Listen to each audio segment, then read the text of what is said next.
aking mamamayan, tayo muna'y manahimik at atin ipagdiwang ang aming bagong anak. Mabuhay ang Kembayan! Mabuhay ang Kembayan! Ina! Ano yan? Takbo! Nandiyan na ang garuda!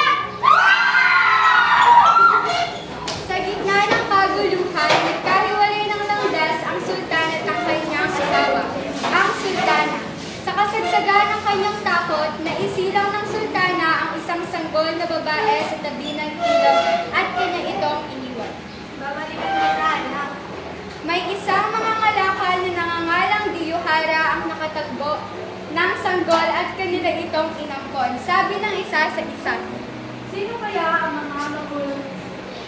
Hindi na yata hindi nila ito mahal dahil ito iniwan lamang kita. Bakit hindi natin ang kunin na ito ng sarili na? Sige, papangalanan ko itong nila.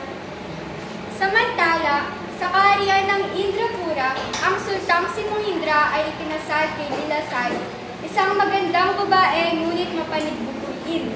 Palaging takot si Bilasari na baka makakita ng mas magandang babae ang sultan.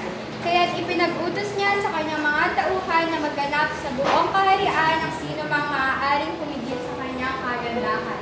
Makalipas ang ilang taon, si Bilasari ay malakla.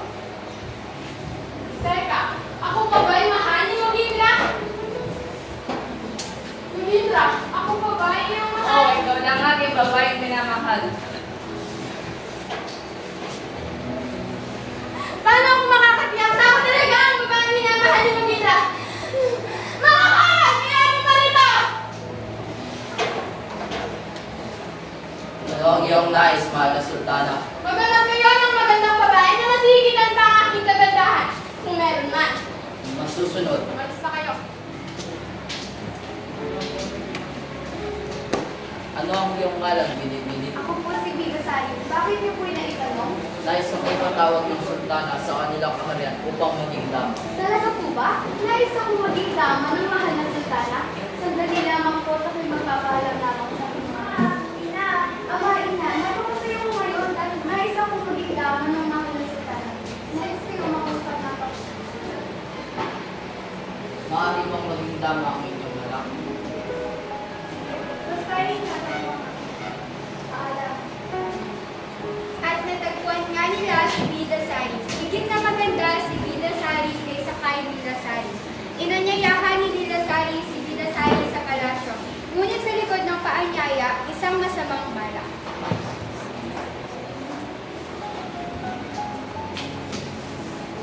Ano? May nahanap ba kayo? Oo, ang ngalan niya ay Bidasari. Ano? Sige, pwede na kayo umalis. Ah!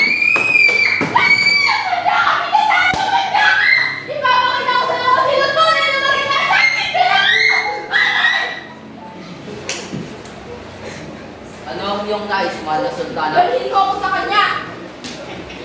Mahal na sultana, nais ito po ako maging dama? Ano ka? Sinaswerte? Ang uto-uto mo naman! Kawal! Kamping siya!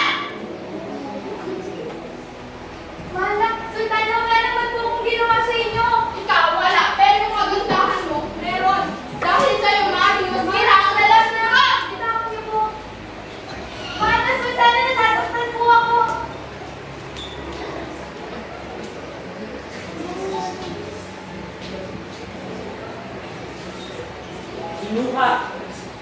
Kinuha ni Bilasari ang hiwagang pintas ni Bilasari at ang pintas na ito ay ang nagsisilbing buhay ni Bilasari dahil pag wala ito, siya ay natutulog sa umaga o tila naman ay siya'y patay sa umaga at siya'y gising sa gabi.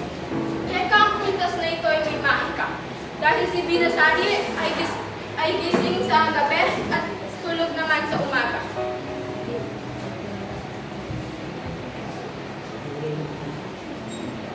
Dinala ni Bilasari sa isang palasyo at doon siya natutulog tuwing umaga at gising naman sa gabi. Dinala niya ito sa isang liblib na palasyo upang walang makita, upang hindi siya makita ni Mohindra. At habang nangamasa si Mohindra ay nakita niya ang isang palasyo at kanya itong pinasukan. Nakita niya ang magandang babae si Bilasari at sabi niya, Tila aking kagandahan naman ng babaeng ito, ngunit bakit siya natutulog? Ibale, hintayin ko na lang siya magising.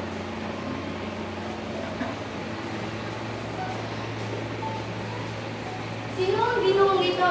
Bakit siya nandito at nalaman niyang nandito ako? Di bali na ako may gagawin na muna.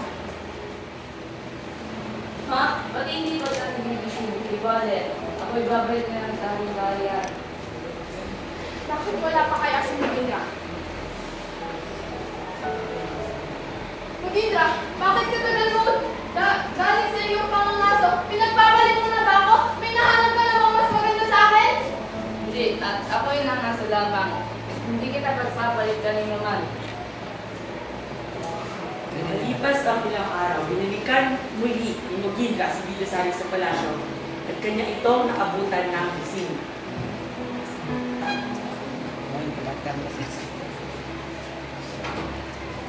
Sultan, bakit ka naririto? Ako'y nangaso lamang. Ngunit ako'y nagpira sa ilo.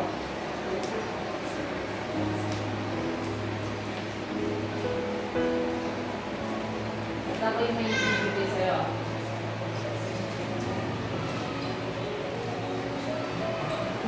Maraming salamat, Sultan. Lumalas ang pagbisita ni Mugindra kay Vidasario at lumipas ang ilang araw, si Mugindra ay umamin kay Vidasario ng kanyang nararamdaman dito at si Vidasario din ay umamin sa kanya. Ibibigay, ako'y may amin sa'yo. At ako'y ako'y may pagtingin sa'yo. Mahal naman po ang Sultana. Mahal na Sultan. Meron akong pagkakapat, Sultan. Ang mahal na Sultana ay pinahuli ako at sinaktan ako. Pinuha ang aking kwintas at pinasamantalahan. Sinaktan ako ng mga kawal niya. Pero paano ang Sultana maging Sultan? Ganun ba? Ang ginanampapagusan si Vidasario. Siya ay pumunta sa kaharian ni Mugindra at ni Vidasario at kanaligtong pinalusahan ka. Mugindra, bakit kasama mo yung hinampas? Umalis ka dito! Umalis ka! Tawagin mo na kami. Bawal! Nakpin siya! Isa! Bitawan niyo ako! Sinasabi ko sa'yo! Babalikan kita, Vidasario! Nakalipas ang ilang araw, sila ay nagpasyang ikasal at ang kanilang pari ay ang kapal ni Vidasario.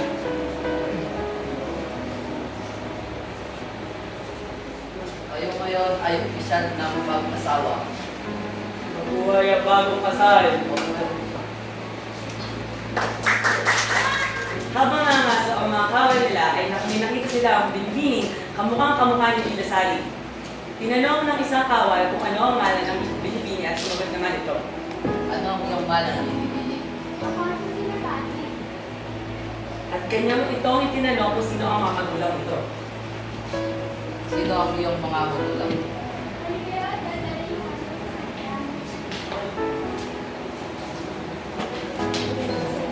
At tinanong ng mga kawal kung nais nilang pumunta sa kaharian ni Mugindra upang makilala sila ni Vidasario.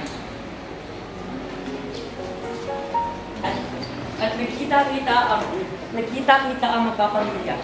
Nagulat si Vidasario dahil kamukhang kamukha niya nga ang babae. Sabi ni Mugindra sa kanya,